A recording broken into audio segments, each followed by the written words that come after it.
السلام علیکم ورحمۃ اللہ وبرکاتہ۔ آج صبح 17 تاریخ بروز پیر کو فجر کے وقت میں آج ہر انسان نے جھٹکے محسوس کیے زلزلے کے۔ بچے، بوڑھے، جوان سبھی تو جاگ گئے، دہشت میں آ گئے، اور ہر شخص کی زبان پر تھا یا اللہ یا اللہ یا اللہ۔ میرے بھائیو، یہ زلزلے کیوں آتے ہیں؟ ان کی کیا وجوہات ہوتی ہیں؟ اللہ رب العزت نے قرآن کریم کے اندر سورہ سجدہ کے اندر فرمایا کہ ہم نے اسی طرح سے پچھلی قوموں کو بھی برباد کیا ہے، پچھلی قوموں کو بھی ہم نے اسی طرح سے ہلاک کر دیا۔ قوم عاد، قوم سمود اور اس طرح کی بے شمار قومیں ہلاک اور برباد کر دی گئیں اس وقت جب اللہ کی ناراضگی بڑھی۔ اللہ کی ناراضگی کیوں بڑھتی ہے؟ اللہ کی ناراضگی بڑھتی ہے فسق و فجور سے، گناہوں سے، زنا سے، فحاشی سے، چوری سے اور بدکاری سے اور شراب نوشی سے۔ یہ وہ کام ہیں جو اللہ کو ناراض کرتے ہیں۔ قطع تعلق سے، رشتے توڑنے والوں سے، حرام کمانے والوں سے اللہ کی ناراضگیاں وجود میں آتی ہیں، اور جب اللہ ناراض ہوتا ہے تو حدیث میں آتا ہے قیامت اس وقت تک قائم نہیں ہوگی جب تک زمینوں کو ہلا نہ دیا جائے۔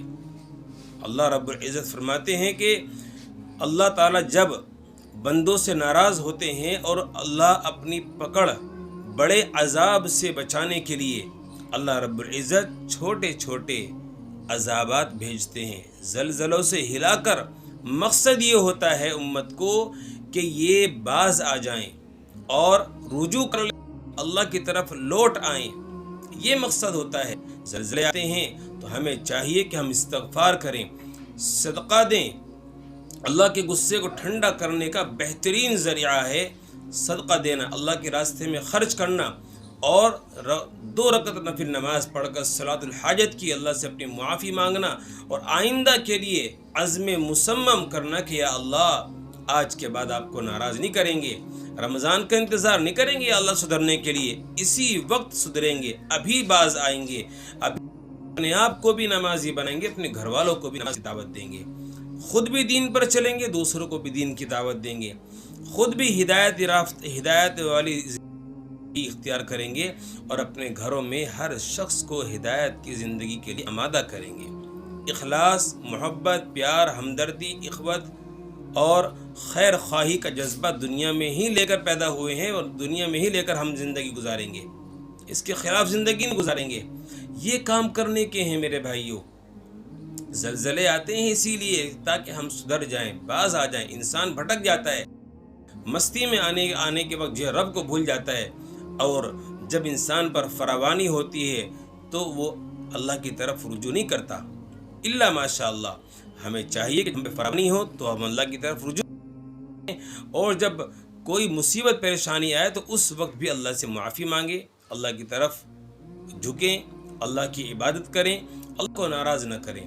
اللہ ناراض ہوتے ہی ان کاموں سے ہیں جو اللہ کی بندگی نہ کی جائے، نمازیں نہ پڑھی جائیں۔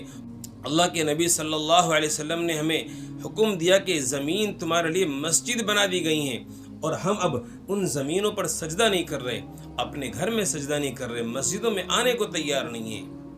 اندازہ کیجئے جن رمضانوں میں نمازیوں سے مسجدیں فل ہو جاتی ہیں، آج یہ زلزلے آنے کے بعد بھی مسجدوں میں لوگ آنے کو تیار نہیں ہیں۔ گلیوں میں کھڑے ہو کر باہر نکلنے کے بعد نماز کے فجر عین وقت میں لوگ مسجدوں میں آنے کو تیار نہیں تھے، دوبارہ جا کے لیٹ گئے۔